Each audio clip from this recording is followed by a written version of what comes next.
문제 1번. 다음 중 커피는 어디에 속하는 음료인가? 1번 기호음료, 2번 영양음료, 3번 청량음료, 4번 유성음료. 정답은 1번. 커피는 주로 맛을 즐기고 기분이나 분위기를 바꾸는데 사용되는 음료이므로 기호음료에 속합니다. 커피에는 카페인 성분이 들어있어 일시적으로 피곤함을 덜어주거나 집중력을 높이는 효과가 있지만 영양 보충이나 건강 유지의 주요 역할은 없습니다. 따라서 영양음료나 청량음료, 유성음료로 분류하기에는 적합하지 않습니다.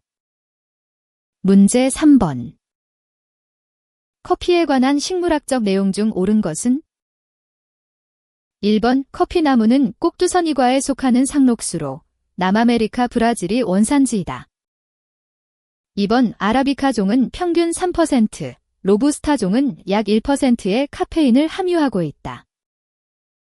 3번 로부스타 종의 경우 연평균 강우량 2300mm의 규칙적인 비와 충분한 햇볕을 받아야 한다.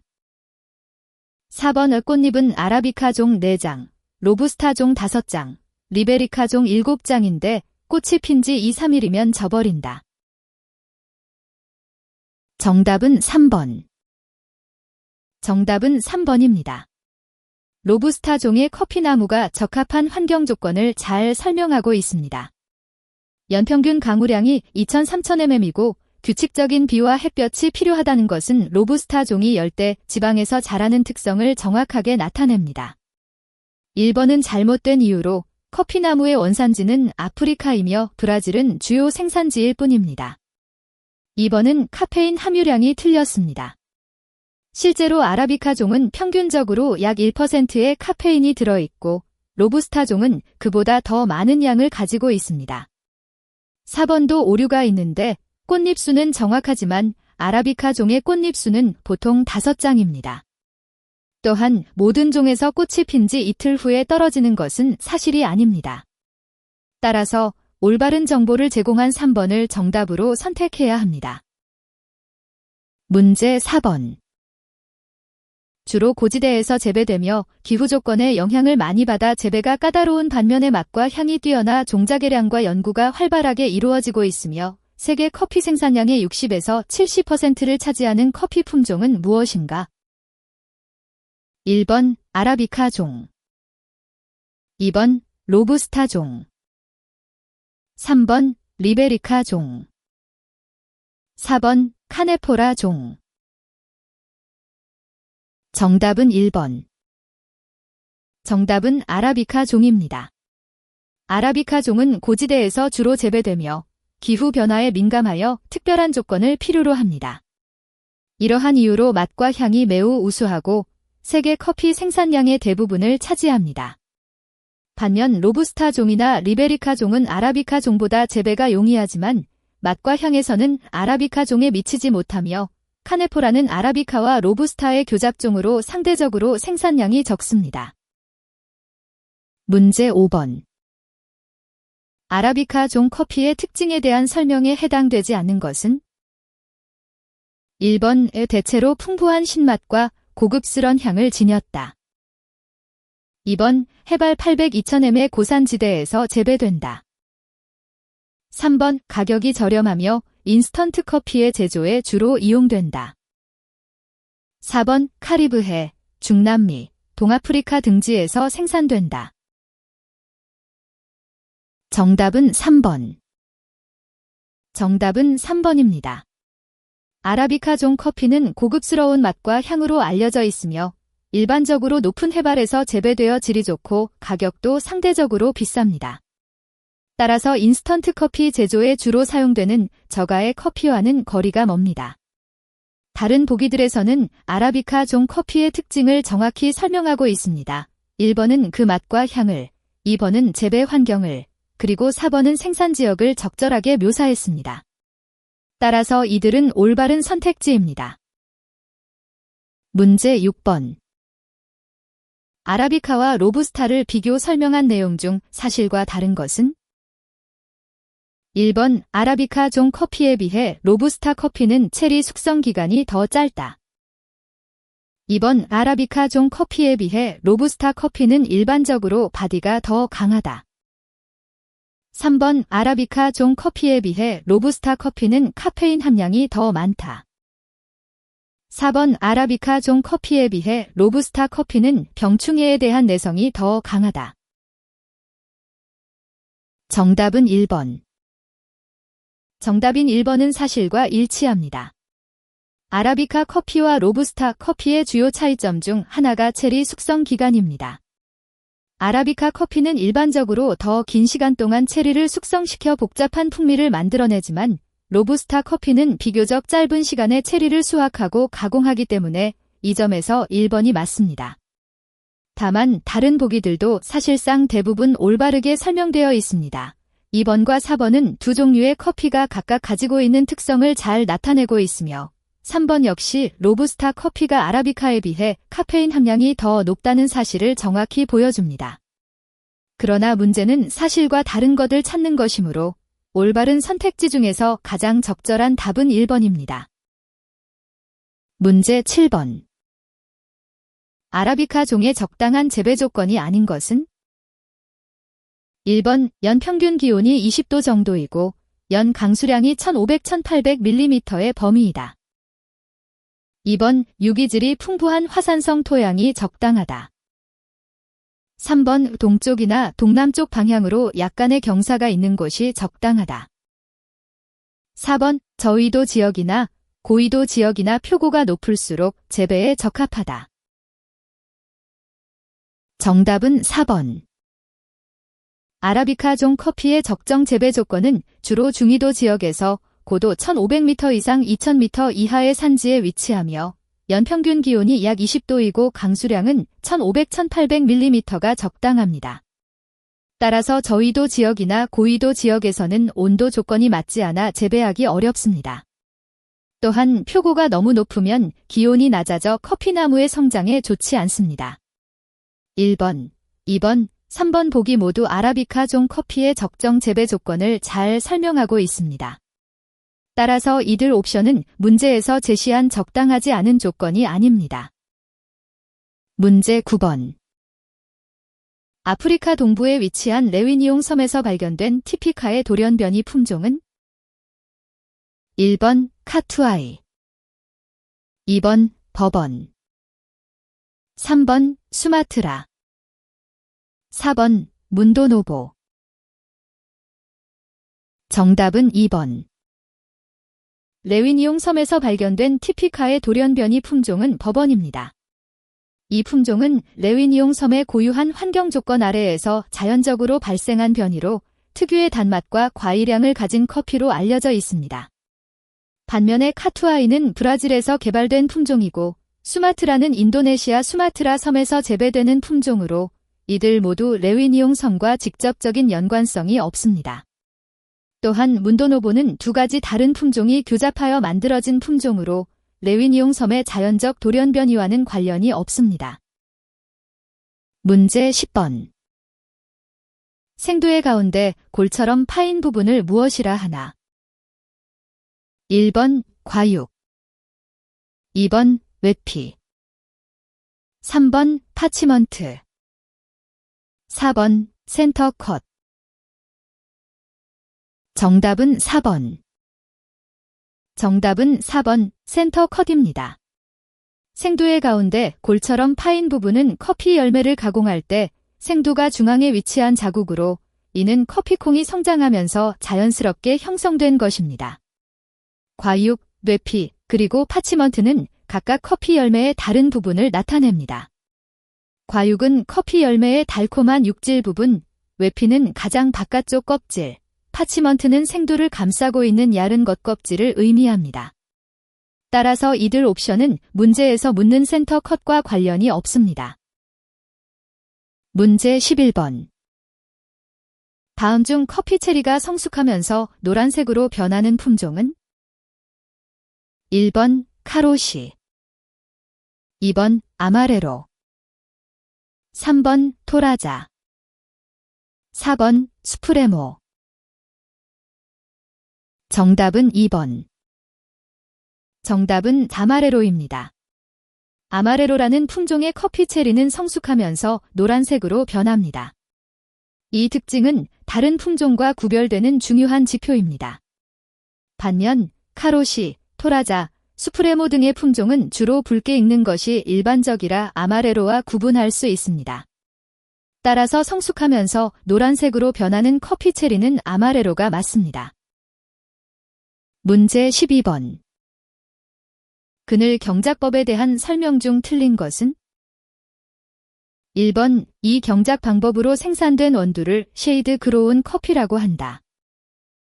2번, 키 큰 나무의 그늘을 이용하여 커피나무의 일조 시간을 줄여줌으로써 생두의 밀도를 높여준다. 3번, 커피나무의 그늘을 만들어주기 위해 심는 나무를 쉐이드 트리라고 한다. 4번, 잎이 넓은 나무를 심어 햇빛을 완전히 차단하는 방법이다.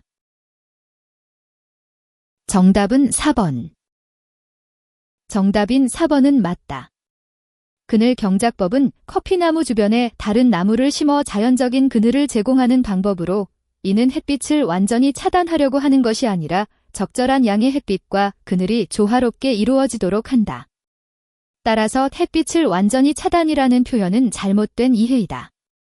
다른 보기들에 대해서는 다음과 같이 설명할 수 있다. 1번, 2번, 3번은 모두 맞는 설명으로 이들은 그늘 경작법의 주요 특징과 장점들을 잘 나타내고 있다. 특히 쉐이드 트리를 심어 커피나무가 적절한 양의 햇빛을 받을 수 있도록 하는 것이 중요하다. 문제 13번. 다음 설명 중 옳은 것은? 1번, 몬순 커피로 유명한 것으로 인도의 말라바르 AA가 있다. 2번, 롱베리는 기형 생두의 일종이며 체리 속에 생두가 한 개밖에 없다. 3번, 피베리는 그해 생산된 생두를 지칭한다. 4번, 패스트 크롭은 수확한 지 3년 이상 된 생두를 말한다. 정답은 1번. 정답은 1번입니다. 말라바르 AA 커피는 인도 남부에서 생산되는 몬순 커피의 대표적인 종류로 특유의 부드럽고 풍성한 맛으로 유명합니다. 이 커피는 몬순 계절 동안 자연스레 습기와 바람을 받아 그 독특한 품질이 형성됩니다.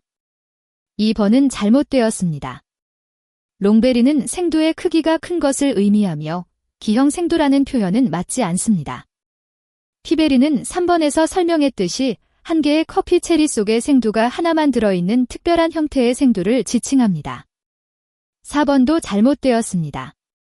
패스트 크롭은 직역하면 지난 수확을 의미하는데 이는 그 해에 생산된 커피가 아닌 전년도 또는 그 이전에 수확된 커피를 가리킵니다. 3년 이상 된 생두라는 표현은 잘못 이해한 것입니다. 피베리는 한 개의 체리 속에 생두 하나만 들어있는 독특한 형태의 커피로 특정 해 생산된 생두를 지칭하는 것은 아닙니다. 문제 14번. 다음의 커피 체리에 관한 내용 중 틀린 것은? 1번, 성숙한 커피 열매는 색이나 형태가 체리와 비슷해서 체리 혹은 커피 체리라고 불린다. 2번, 일반적으로 체리의 껍질 안쪽에 과육이 있고 과육 안쪽으로 속껍질 안에 2개의 생두가 들어있다. 3번, 커피 생두는 한 체리에 보통 2개가 서로 마주보는 형태로 들어있지만 간혹 3개 이상 들어있는 경우도 있다. 4번, 가지 끝에 열리는 체리에는 생두가 하나만 들어있는 경우도 있는데 이런 체리를 피베리라고 부른다. 정답은 2번. 해설, 정답인 D번은 잘못된 정보를 제공하고 있습니다. 실제로 커피 체리 안에는 2개의 생두가 들어있지만 이들은 과육 바로 내부에 위치하며 중간에 다른 층이 존재하지 않습니다. 즉, 과육과 생두 사이에 추가적인 껍질층이 없으므로 속껍질이라는 표현은 적절하지 않습니다. 다른 보기들에 대한 간단한 설명, 1번은 커피 열매의 일반적인 이름을 제시하고 있어 맞습니다. 3번은 한 체리 안에서 2개 이상의 생두가 들어있을 수 있는 경우를 언급하며 정확합니다. 4번은 가지 끝에 위치하는 특수한 형태인 피베리를 설명하고 있으며 이 또한 사실입니다. 문제 16번. 커피 생두의 등급을 정하기 위해 되어야 할 조건이 아닌 것은? 1번 크기, 2번 밀도, 3번 수분 함량, 4번 수확 시기. 정답은 4번. 커피 생두의 등급을 정할 때 중요한 요소들은 크기, 밀도, 그리고 수분 함량입니다. 이 세 가지 요소는 커피의 품질과 맛에 직접적인 영향을 미치므로 이를 기준으로 등급이 결정됩니다. 반면 수확 시기는 주로 생산 과정에서 고려되는 사항으로 커피의 질 자체에는 큰 영향을 끼치지 않습니다. 따라서 정답은 4번 수확 시기입니다. 문제 17번. 워시드 커피의 처리 방법으로 옳은 것은? 1번 펄핑 와싱 퍼먼테이션 드라잉 헐링 클리닝 그레이딩, 2번 펄핑 와싱 퍼먼테이션 드라잉 헐링 그레이딩 클리닝, 3번 펄핑 퍼먼테이션 와싱 드라잉 헐링 클리닝 그레이딩, 4번 펄핑 퍼먼테이션 와싱 드라잉 헐링 그레이딩 클리닝. 정답은 3번. 워시드 커피의 처리 과정에서 정답은 3번입니다. 이 방법은 과육 제거 후 발효를 거쳐 세척하고 그 다음 건조와 껍질 제거를 통해 깨끗한 원두로 만든다는 점이 핵심입니다. 먼저 커피 열매의 과육을 벗겨내고 이어 열매가 자연 발효하도록 하는데 이렇게 하면 더 깔끔하고 맛있는 커피를 얻을 수 있습니다. 이후 세척과 건조 과정을 거쳐 원두의 외피를 제거한 후 청소와 등급 분류로 마무리됩니다. 1번과 2번은 발효 단계가 세척 이전에 오므로 커피 열매 내부에서 발생하는 자연스러운 화학 반응이 제대로 이루어지지 못합니다. 이런 순서는 맛을 흐트릴 수 있습니다. 또한 4번은 세척 과정이 발효 후에 올바르게 진행되지 않아 커피의 청결도와 품질이 떨어질 위험이 있습니다. 문제 18번. 생두의 가공법 중에 건식법에 대한 설명으로 옳은 것은? 1번 습식법에 비해 좋은 품질의 커피를 생산할 수 있다. 2번 수확, 이물질 제거, 건조의 순으로 가공된다. 3번 커피 체리에서 분리된 생두를 건조하는 방법이다.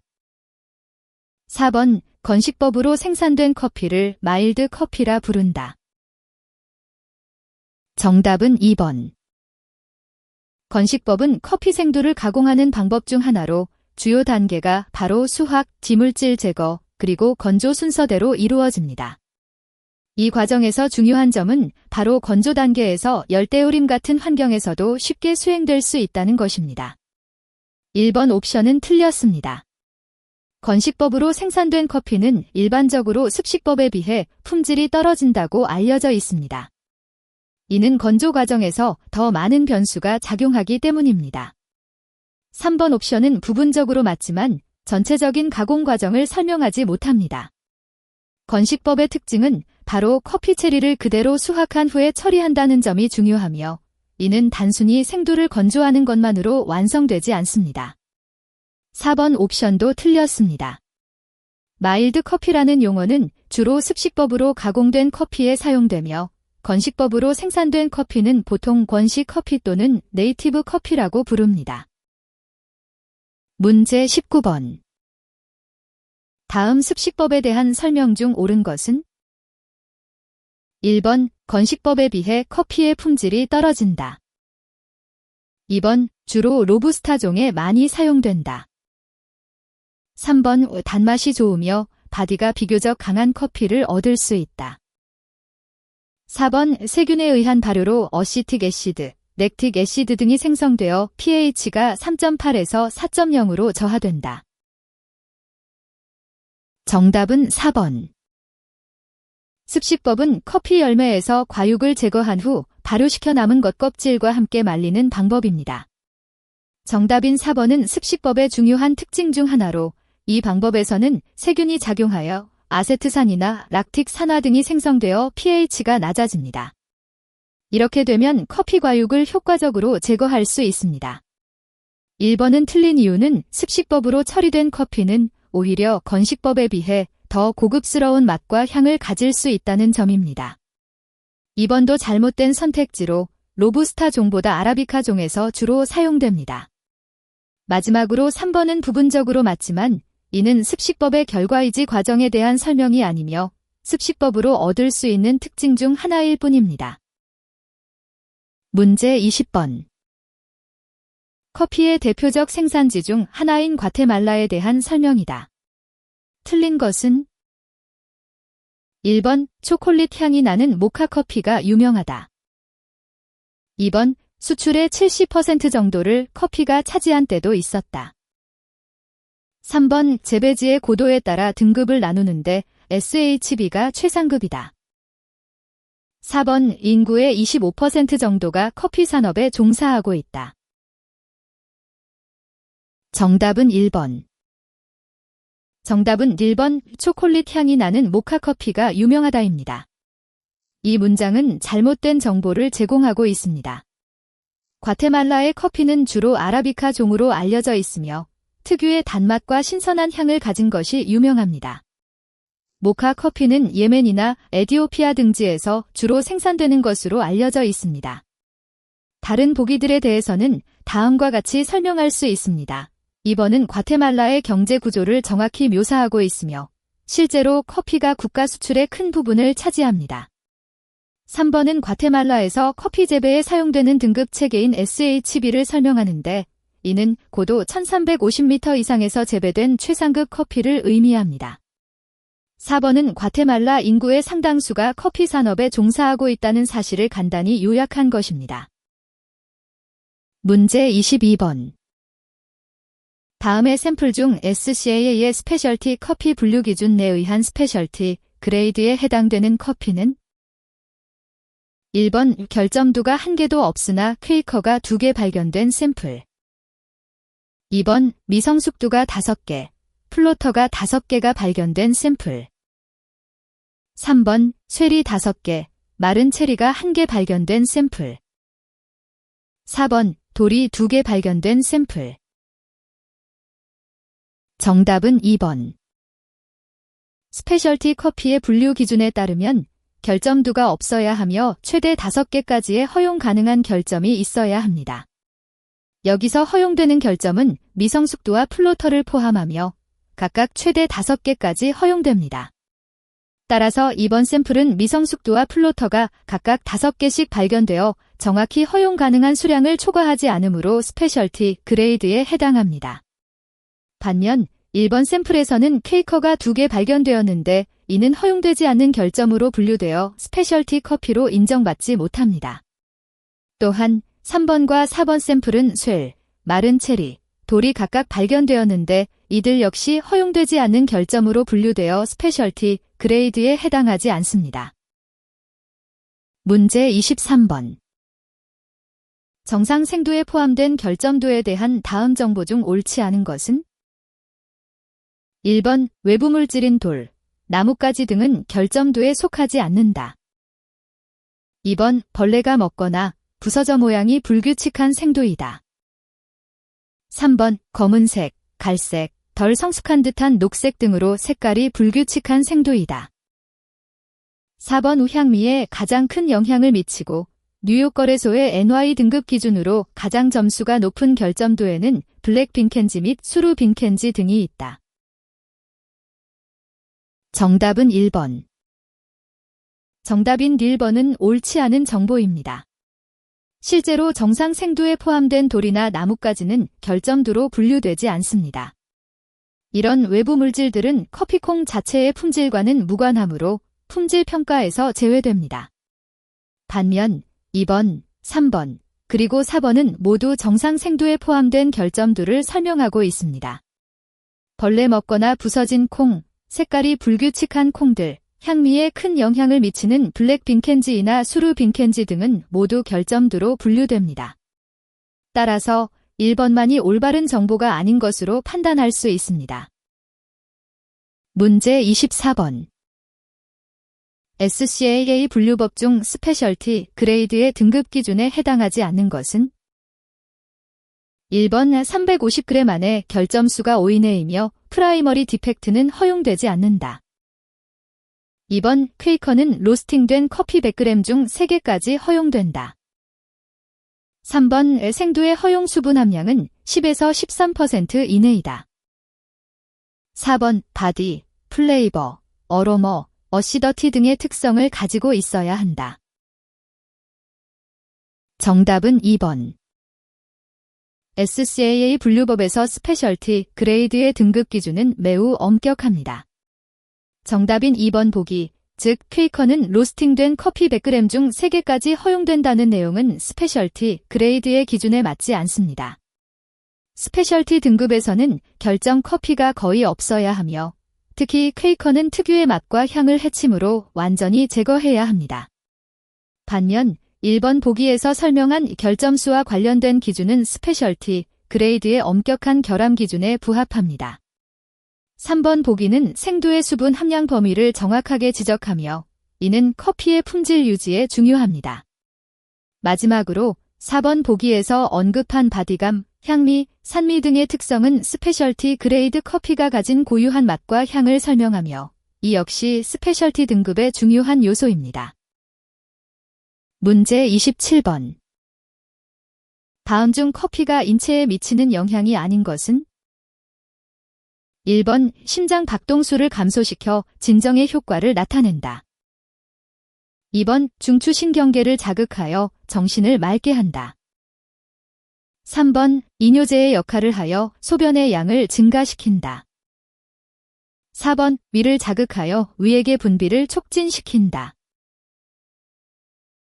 정답은 1번. 정답은 1번입니다.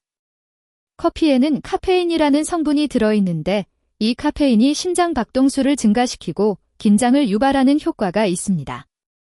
따라서 심장 박동수를 감소시켜 진정의 효과를 나타내는 것은 커피의 특성과 맞지 않습니다. 다른 보기들은 모두 맞습니다. 2번은 카페인이 중추신경계를 자극해 피로를 해소하고 집중력을 높이는 역할을 합니다. 3번은 카페인의 이뇨 효과 때문에 소변이 더 많이 나오게 됩니다. 4번은 커피가 위산 분비를 촉진시켜 위장에 자극을 줍니다. 따라서 심장 박동수 감소는 커피가 가지지 않는 효과입니다. 문제 28번. 우유를 마시면 소화가 잘 되지 않아서 속이 거북해지는 현상을 유당불내증이라고 한다. 유당불내증에 대한 설명 중 틀린 것은? 1번 유당불내증은 대개 유전적 현상이다. 2번 한국인의 대부분은 중학교 고학년이 되면 유당불내증이 나타나는 후천성 유당불내증 현상을 보인다. 3번 한국인은 우유를 잘 소화시키지 못하는 경향이 많다. 4번 백인이나 동양인보다 아프리카인이 우유를 더 잘 소화한다. 정답은 4번. 해설, 정답인 4번은 잘못된 정보를 제공합니다.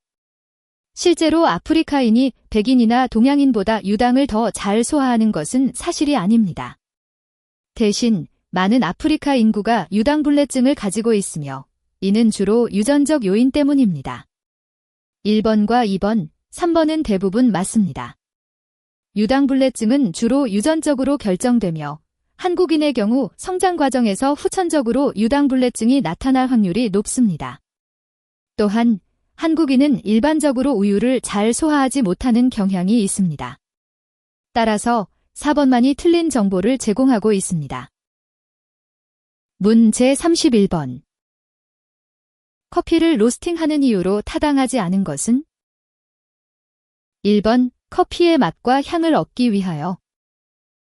2번 오래 보관하기 위하여. 3번 커피 추출을 쉽게 하기 위해서. 4번 커피의 독특한 색을 얻기 위해서. 정답은 2번. 정답인 B번 오래 보관하기 위하여는 잘못되었습니다. 커피를 로스팅하는 주된 목적은 맛과 향을 개발하고 추출이 더 쉬워지게 하며 독특한 색상을 얻기 위함입니다. 커피는 그린빈 상태에서는 신선도가 떨어지고 맛이 좋지 않으며 로스팅 과정에서 원두의 화학 성분들이 변화하여 풍미를 만들어냅니다. 따라서 오래 보관하기 위한 목적으로 로스팅하는 것은 타당하지 않습니다. 다른 옵션들은 모두 로스팅의 주요 목적을 설명하고 있습니다. 문제 32번. 커피를 볶을 때 기본적인 세 가지 단계에 속하지 않는 것은? 1번 건조, 2번 열분해, 3번 냉각, 4번 포장. 정답은 4번. 정답은 4번 포장입니다. 커피를 볶을 때 기본적인 세 가지 단계는 건조, 열분해, 그리고 냉각입니다. 이 과정들은 커피의 풍미와 색상을 개선하는 중요한 역할을 합니다. 반면에 포장은 커피가 완성된 후 저장과 유통을 위한 단계로 볶는 과정에는 포함되지 않습니다. 건조, 열분해, 냉각이 각각 커피의 수분 제거, 원두 내부의 화학 반응 촉진, 그리고 최종 온도 조절이라는 역할을 하기 때문에 볶는 과정에서 필수적입니다. 문제 33번. 커피 로스팅 시 일어나는 물리적 현상으로 옳지 않은 것은? 1번 원두 부피의 지속적 감소, 2번 수분이 증발하고 팽창되면서 크랙이 발생, 3번 커피 조직이 다공질화하면서 추출 조건이 좋아짐, 4번 온도의 상승으로 원두와 실버 스킨의 분리. 정답은 1번. 정답은 1번 원두 부피의 지속적 감소입니다. 커피 로스팅 과정에서 원두는 실제로 부피가 증가합니다. 이는 내부에 있는 수분이 증발하면서 발생하는 가스와 열 팽창으로 인해 일어나는 현상입니다. 따라서 원두의 부피가 지속적으로 감소한다는 주장은 맞지 않습니다. 다른 보기들에 대해서는 다음과 같이 설명할 수 있습니다. 2번은 커피 로스팅 과정에서 실제로 발생하는 현상으로 내부의 수분이 증발하면서 원두 표면에 금이 가게 됩니다. 3번은 로스팅을 통해 커피 조직이 다공질화되어 추출 시 물과 더 잘 만나는 구조가 형성되므로 맞습니다. 4번도 올바르며 고온에서 실버 스킨이 원두와 분리되는 현상을 의미합니다. 문제 34번. 로스팅의 8단계 분류 중 프렌치 로스트에 해당하는 SCAA 구분 명칭은? 1번 미디엄 로스, 2번 마더리트리 다크 로스, 3번 다크 로스, 4번 베리 다크 로스. 정답은 3번. 프렌치 로스트는 커피를 매우 어두운 색으로 볶은 것으로 알려져 있습니다. SCAA의 구분 명칭 중 다크 로스트가 이에 가장 잘 부합합니다. 미디엄 로스, 마더리트리 다크 로스, 그리고 베리 다크 로스트는 각각 중간 정도, 약간 어둡게 볶은 커피와 매우 어둡게 볶은 커피를 의미하는데 프렌치 로스트의 경우 다크 로스트가 적절한 표현입니다. 따라서 정답은 3번 다크 로스트입니다. 문제 35번. 로스팅된 원두의 쓴맛 중 10% 정도를 차지하는 것은?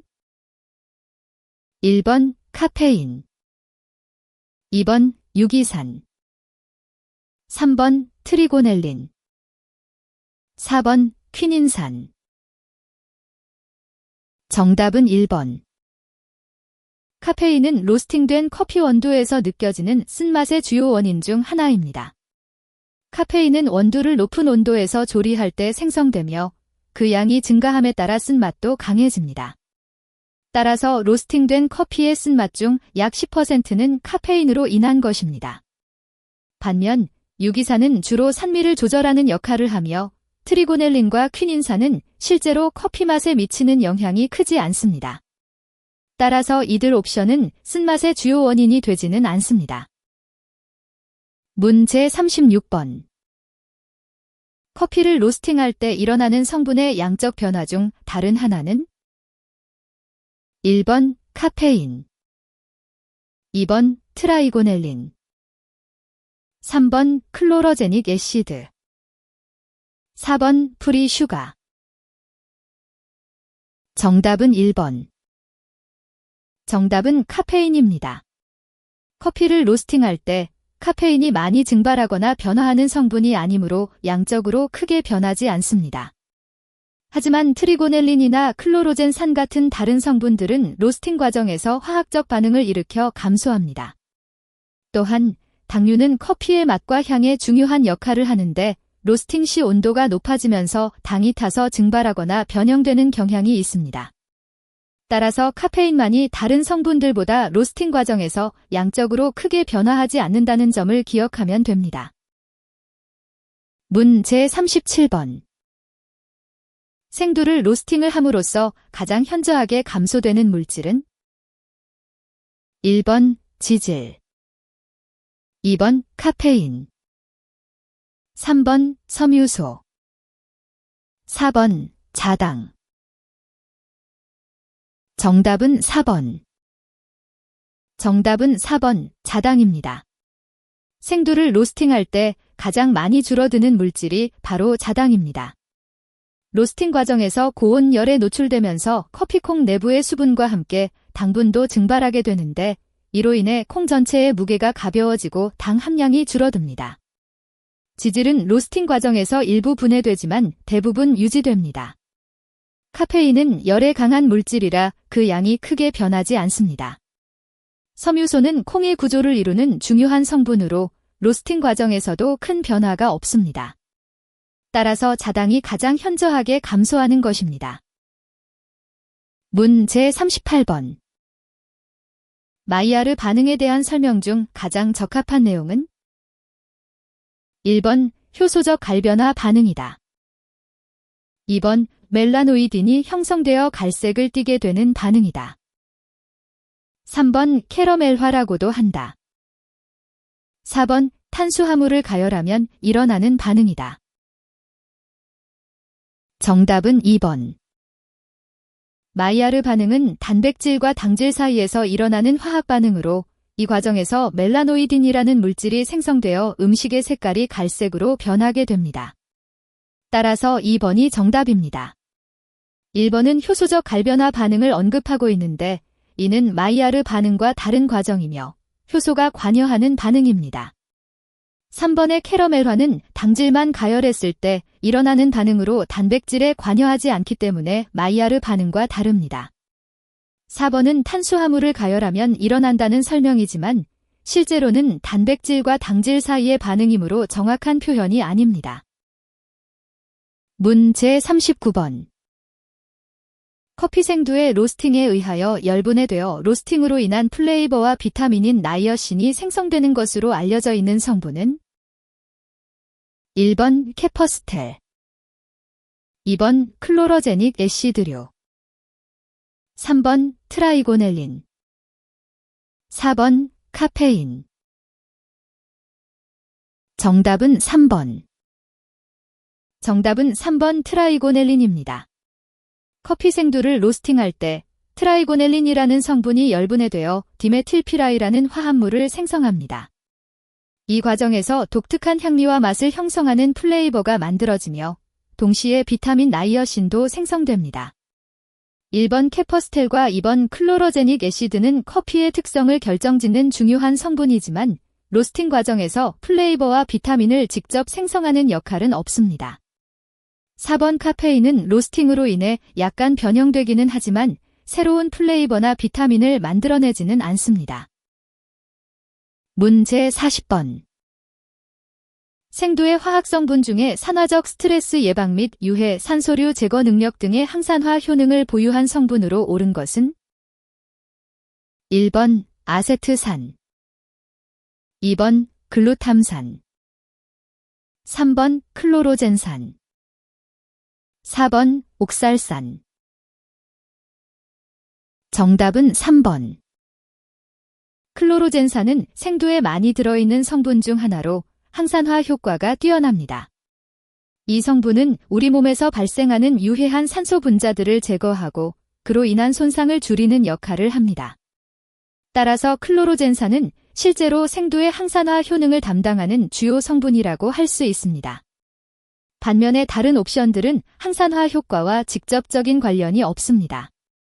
아세트산과 옥살산은 오히려 몸에서 독성을 가질 수 있는 경우가 많으며 글루탐산은 신경 전달 물질로 작용하거나 단백질의 구성 성분으로 알려져 있지만 항산화 기능은 특별히 가지고 있지 않습니다. 문제 41번. 다음은 향기에 대한 원칙이다. 틀린 것은 1번 향기는 기체 상태로만 느낄 수 있다. 2번 커피 향기의 분자량에 따른 특징은 일반적으로 분자량이 작을수록 날카롭고 거칠게 느껴진다. 3번 커피의 향기는 원인 요소에 따른 특징과 분자량에 따른 특징에 의한 이중 구조로 파악할 수 있다. 4번 향기에 대한 판단은 일반적으로 경험이나 훈련에 의해 쌓인 기억에 의존한다. 정답은 2번.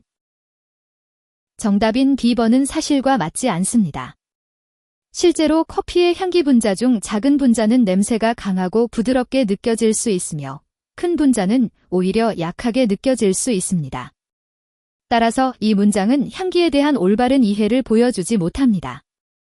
다만 다른 보기들은 대부분 맞습니다. 1번은 향기를 기체 상태에서만 감각할 수 있다는 기본 원리를 설명하고 있으며 이는 정확한 내용입니다. 3번은 커피의 향기가 여러 요소와 분자량에 따라 복잡하게 느껴진다는 점을 잘 설명해주고 있습니다. 4번은 우리가 특정 냄새를 판단하는 과정이 경험과 연관되어 있다는 사실을 간단히 정리하고 있습니다. 문제 42번. 커피 향기의 생성 원리에 의한 분류로 적합하지 않은 것은 1번 효소작용, 2번 갈변 반응, 3번 건열 반응, 4번 중합 반응. 정답은 4번. 정답은 4번 중합 반응입니다. 커피의 향기는 주로 효소작용, 갈변 반응, 그리고 건열 반응 등에 의해 만들어집니다. 그러나 중합 반응은 주로 고분자 물질을 만들 때 사용되는 화학적 과정으로 커피의 향기 생성에는 직접적인 관련이 없습니다. 따라서 이 문제에서 중합 반응은 적절하지 않은 선택지입니다. 효소작용과 갈변 반응은 커피 추출 과정에서 중요한 역할을 하며 건열 반응 역시 로스팅 과정에서 향기를 만드는 데 기여합니다. 이들 세 가지는 모두 커피의 독특한 향기와 맛을 형성하는 데 직접적인 영향을 미칩니다. 문제 43번. 효소작용에 의해 생성된 향기가 아닌 것은 1번 야채 향기, 2번 과일 향기, 3번 캔디 향기, 4번 꽃향기. 정답은 3번. 효소작용은 살아있는 세포에서 발생하는 다양한 화학 반응을 촉진하는데 이 과정 중 일부는 향기를 생성합니다. 야채나 과일의 향기는 효소가 작용하여 특정 성분이 분해되거나 변형되는 과정에서 생깁니다. 또한 꽃향기도 자연 속에서 일어나는 화학 반응, 그중 일부는 효소작용을 통해 생성됩니다. 하지만 캔디 향기는 주로 인공향료를 사용하여 만들어지기 때문에 실제 효소작용에 의해 발생한 것은 아닙니다. 따라서 정답은 3번 캔디 향기입니다.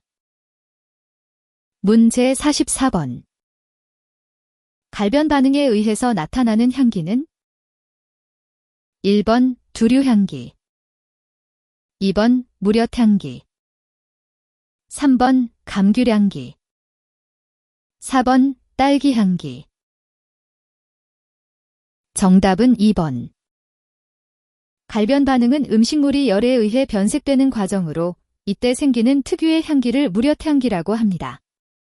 갈변 반응은 주로 당과 단백질 또는 아미노산 사이에서 일어나며 이러한 반응을 매드 반응이라고도 부릅니다.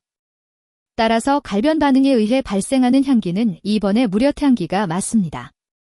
다른 옵션들 중에서는 두류향기는 주로 알코올 발효 과정에서 생기는 특유의 향기를 의미하며 감귤향기와 딸기향기는 각각 과일에서 나는 자연스러운 향기를 나타냅니다. 이러한 향기들은 갈변 반응과 직접적인 관련이 없습니다. 문제 46번. 커피를 추출할 때 주의해야 할 점 등에 대해 바르게 설명하지 못한 것은 어느 것인가? 1번 커피를 추출할 때 물의 온도는 일반적으로 로스팅의 정도에 따라 다르게 적용하여 추출하여야 한다. 2번 커피를 추출할 때 커피의 분쇄 크기는 추출 시간, 즉 맛에 직접적으로 영향을 미치므로 추구하는 맛에 따라 다르게 분쇄한다.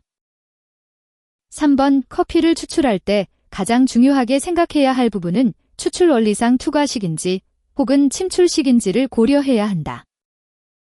4번 커피를 추출하기 위해서는 가장 먼저 커피의 상태를 살펴야 한다.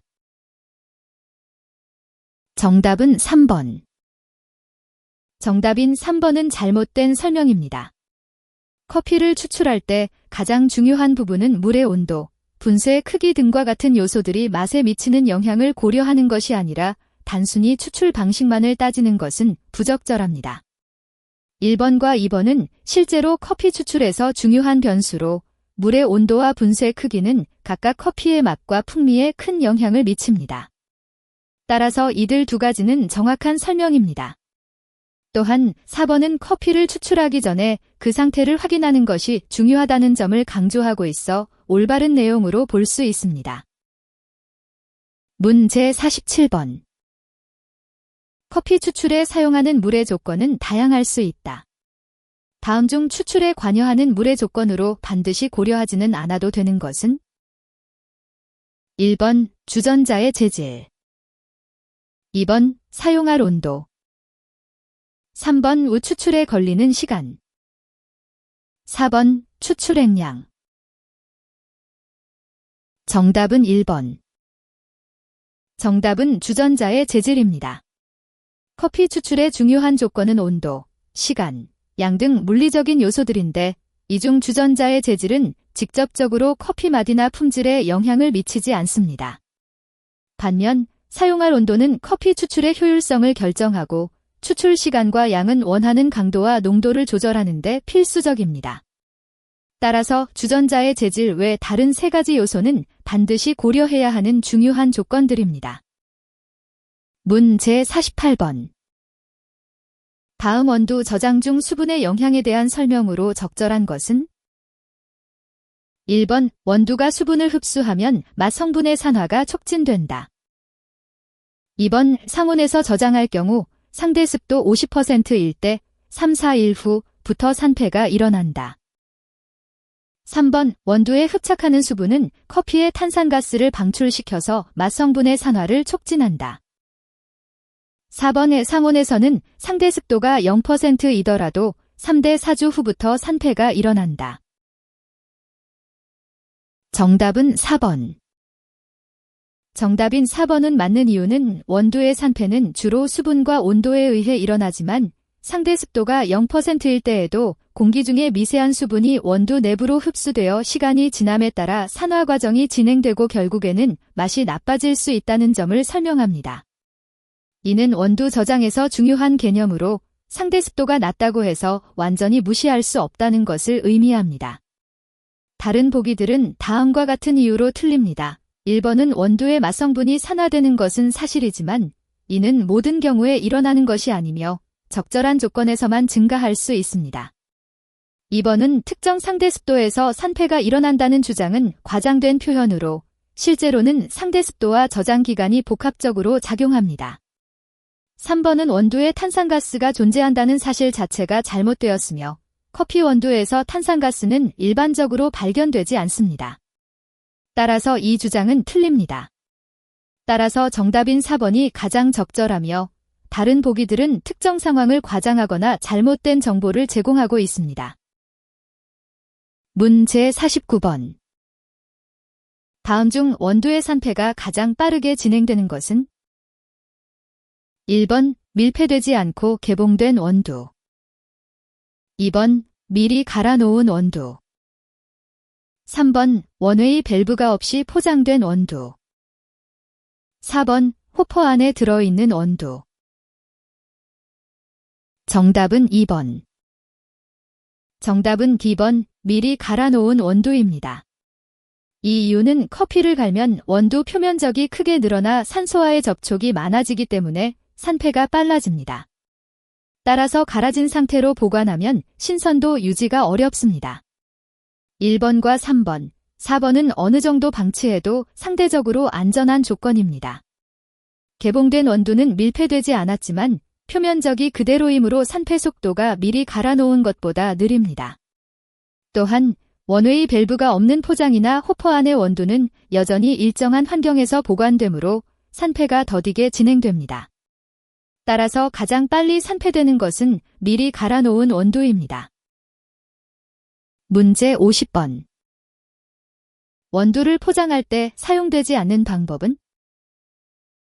1번 진공 포장법, 2번 산소 가압 포장법, 3번 불활성 가스 포장법, 4번 밸브 포장법. 정답은 2번. 정답은 D번 산소 가압 포장법입니다. 원두를 저장할 때는 산화 방지를 위해 공기 중의 산소와 접촉을 최소화해야 합니다. 그러나 산소 가압 포장법은 포장 안에 산소를 넣어두므로 원두가 산화되어 풍미가 떨어질 위험이 있습니다. 반면에 진공 포장법은 공기를 제거하여 산화를 막아주고 불활성 가스 포장법은 원두 주변을 질소나 아르곤 같은 불활성 가스로 채워 산화를 방지합니다. 또한 밸브 포장법은 소량씩 빼먹을 수 있도록 특수한 구조의 패키지를 사용하여 신선도를 유지하는 방법입니다. 따라서 원두 보관에서 가장 적절하지 않은 방법이 산소 가압 포장법입니다. 문제 51번. 물과 비교한 에스프레소 추출액의 물리화학적 차이다. 틀린 것은? 1번 굴절률이 증가한다. 2번 표면 장력이 증가한다. 3번 전기 전도도가 높아진다. 4번 pH가 낮아진다. 정답은 2번. 에스프레소 추출액은 물보다 고농축이므로 굴절률이 증가하고 전기 전도도가 높아지는 것은 맞습니다. 또한 카페인과 기타 산성 성분으로 인해 pH가 낮아지게 됩니다. 하지만 표면 장력의 경우 에스프레소 추출액은 물보다 작은 분자 크기를 가진 많은 유기 화합물들이 포함되어 있어 실제로는 감소할 가능성이 큽니다. 따라서 올바른 선택지는 2번 O 표면 장력이 증가한다이며 이외의 다른 보기들은 에스프레소 추출액의 특성에 맞게 변화합니다. 문제 52번. 에스프레소 커피의 특징을 나열한 것 중 잘못 기술된 것은? 1번 에스프레소 커피는 빠르게 추출하는 커피로 익스프레스가 어원이다. 2번 오분쇄된 커피에 중력의 9배를 가함으로 수용성 성분과 함께 지용성 성분까지 추출해내는 가압투과식 추출법이다. 3번 에스프레소 커피의 일반적인 원두량은 한 잔당 7에서 8g 정도로 포터 필터의 사이즈에 따라 적정량이 조금씩 달라질 수 있다. 4번 이태리에서 탄생된 에스프레소는 당연히 그 로스팅 정도를 이태리언 로스팅 그레이드로 해야 한다. 정답은 4번. 정답인 4번은 잘못 기술된 내용입니다. 에스프레소의 로스팅 정도가 이탈리아만의 고유한 등급으로 제한되는 것은 아닙니다. 각 나라, 지역 또는 개인의 취향에 따라 다양한 로스팅 방식이 적용될 수 있습니다. 다른 보기들은 대부분 정확합니다. 1번은 에스프레소라는 이름의 어원을 설명하고 있으며 2번은 고압으로 커피를 추출하는 방법을 간략하게 요약했으며 3번은 일반적인 원두 사용량을 적절히 제시하였습니다. 따라서 이들 보기들은 에스프레소의 특징을 정확하게 설명하고 있습니다. 문제 53번. 가동 중인 기계의 포터필터 보관 방법 중 적당한 것은? 1번 그룹에 장착한 상태로 보관한다. 2번 기계 위에 올려놓는다. 3번 컵 받침대에 둔다. 4번 깨끗한 테이블 위에 올려놓는다. 정답은 1번. 포터필터는 커피 추출 시 필수적인 역할을 하는데 그룹에 장착한 상태로 보관하는 것이 가장 적절합니다. 이렇게 하면 먼지나 오염물질로부터 쉽게 보호받을 수 있어 청결 유지가 용이하며 사용할 때 바로 장착할 수 있어 편리합니다. 기계 위에 올려놓거나 컵 받침대에 두는 것은 먼지와 오염 물질로부터 노출되기 쉽고 깨끗한 테이블 위에 놓아도 실내 공기 중의 미세먼지를 피할 수 없어 청결 유지가 어렵습니다. 따라서 정답은 1번입니다. 문제 54번. 다음 중 커피기계에서 보일러와 연관이 없는 것은? 1번 수위 감지기, 2번 압력 조절 장치, 3번 플로우미터, 4번 히터. 정답은 3번. 플로우미터는 커피기계의 보일러와 직접적으로 관련이 없는 장치입니다. 보일러는 물을 끓이는 역할을 하며 이를 위해서는 수위 감지기가 보일러 내부의 물량을 체크하고 조절하는 중요한 역할을 합니다. 또한 압력 조절 장치는 보일러에서 발생한 증기를 제어하여 안전하게 작동하도록 돕습니다. 히터 역시 보일러를 통해 물을 끓이는 데 필요한 열을 제공합니다. 하지만 플로우미터는 주로 물의 유량이나 소비량을 측정하는 역할을 하므로 보일러와 직접적인 연관성이 없습니다. 문제 55번. 지하수를 에스프레소 기계에 직접 연결해 사용하려고 한다. 이때 다음 중 기계의 치명적인 무기질은? 1번 철, 2번 칼슘, 3번 인, 4번 납. 정답은 2번. 정답은 D번 칼슘입니다. 지하수에 들어있는 칼슘이 에스프레소 기계의 물통이나 파이프를 빠르게 막히게 만들 수 있어 장기적으로는 기계의 성능을 크게 저하시키거나 고장낼 위험이 있습니다. 다른 옵션들에 대해 보면 철은 지하수에서 녹아나올 수 있지만 에스프레소를 뽑는데 큰 문제가 되지 않습니다. 이는 물질 중 하나이지만 에스프레소 기계의 작동에는 직접적인 영향을 미치지 않습니다. 납은 독성이 강해 건강에 매우 해롭지만 지하수에서 쉽게 발견되지는 않으며 기계 자체를 망가뜨리는 것은 아닙니다. 따라서 에스프레소 기계의 성능 저하와 관련해서 가장 문제가 되는 무기질은 칼슘입니다. 문제 56번. 에스프레소 추출 전 물 흘려보내기 동작에 대한 내용이다. 틀린 것은? 1번 그룹 헤드에 남아있을 수 있는 찌꺼기를 제거하기 위한 동작이다. 2번 머신의 정상 작동 여부를 확인하는 동작이다. 3번 과열되어 있을 수 있는 추출수를 제거하기 위한 동작이다. 4번 드립 트레이를 시선해 잔밑 부분의 청결을 유지하기 위한 동작이다. 정답은 4번. 정답인 4번은 잘못 이해한 내용입니다. 물 흘려보내기는 주로 그룹 헤드를 청소하고 머신의 작동 상태를 확인하며 과열된 추출수를 제거하는 역할을 합니다. 그러나 드립 트레이를 청소하거나 잔밑 부분을 유지하기 위한 동작은 아닙니다. 1번, 2번, 그리고 3번 옵션은 모두 물 흘려보내기의 주요 목적과 일치합니다. 그룹 헤드에서 남아있는 찌꺼기를 제거하고 에스프레소 머신이 정상적으로 작동하는지 확인하며 혹시 있을 수 있는 과열된 추출수를 없애는 역할을 합니다. 따라서 4번은 물 흘려보내기의 주요 목적과 맞지 않아 틀린 선택지입니다. 문제 57번. 추출된 에스프레소의 평가 시 관능적 평가에 대한 잘못된 설명은? 1번 크레마의 컬러는 붉은색이 감도는 갈색이 좋다. 2번 크레마는 지속력과 보관력이 높을수록 좋다고 평가한다. 3번 신맛, 쓴맛 그리고 짠맛이 균형 잡힌 에스프레소를 훌륭하다고 평가한다. 4번 바디가 강할수록 훌륭한 쪽으로 평가한다. 정답은 3번. 정답인 3번은 잘못된 설명입니다. 에스프레소 평가에서 신맛, 쓴맛 그리고 짠맛이 균형 잡혔다고 해서 반드시 좋은 에스프레소라고 할 수 없습니다. 오히려 적절한 풍미의 조화와 복합적인 맛들이 더 중요한 요소로 여겨집니다. 다른 보기들에서는 크레마의 컬러나 지속력, 바디감 등이 관능적 평가에서 중요하게 고려됩니다.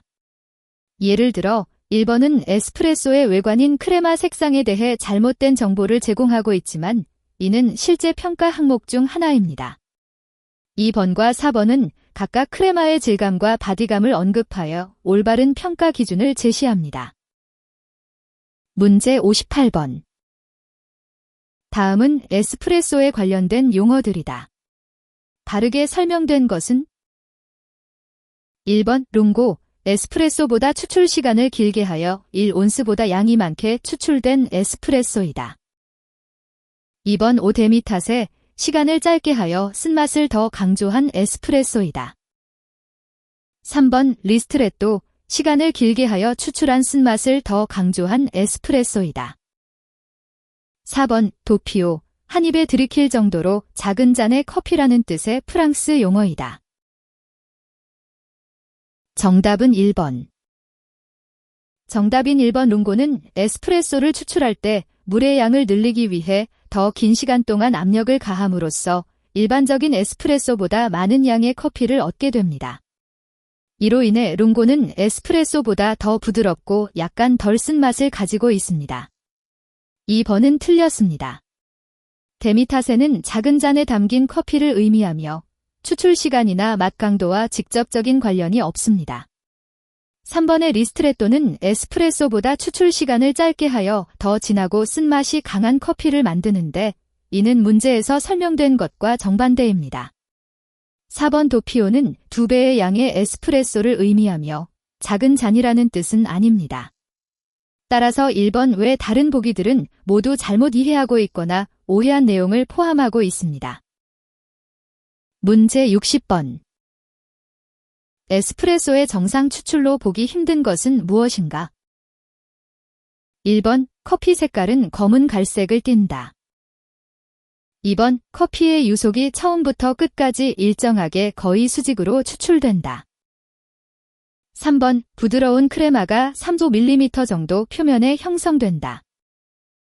4번 약 25초 정도의 플레이버가 풍부한 25에서 30ml의 커피액이 추출된다.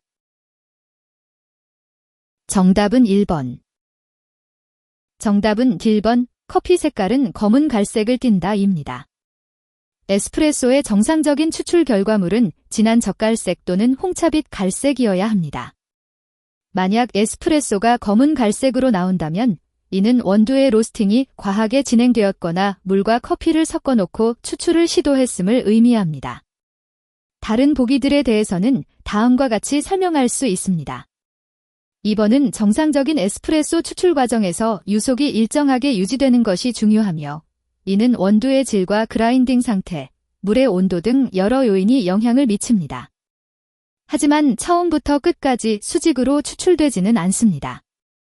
3번은 에스프레소를 제대로 추출하면 부드러운 크레마가 약 3~5mm 정도 형성되는 것이 정상이며 이는 커피의 신선도와 추출 상태를 나타냅니다. 마지막으로 4번은 일반적으로 좋은 품질의 에스프레소는 약 20에서 30초 내에 25에서 30ml 정도의 양이 추출되며 이 시간 안에 플레이버가 풍부한 커피를 얻을 수 있습니다.